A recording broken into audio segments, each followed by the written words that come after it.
રૂપ અને ગુણ વાદે વધ્યા. સુંદર હોવું અને બનવું એમાં ફરક છે. સુંદરતાના આયાસ ઠીક છે, પરંતુ તેમ કરતાં લઘુતા ગ્રંથિ ઘર કરી જાય અને અવસાદ ઘેરી વળે એ રંજનું કારણ બને છે. આજકાલ સુખ અને સુંદરતાની ખોજમાં માણસ એટલો વ્યસ્ત છે કે જાણે ઉક્ત ઉભય સને પામવાની, તેને પ્રદર્શિત કરવાની હોડ જામી છે.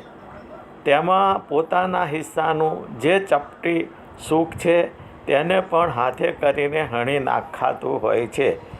તેમ નથી લાગતું?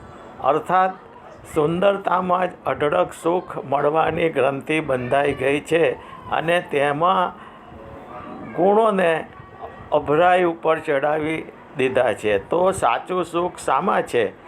રૂપ અને ગુણ વાદે વધ્યા ગયા પ્રભુની પાસ. ગુણને આપ્યા બેસણા અને રૂપને કર્યા જુહાર.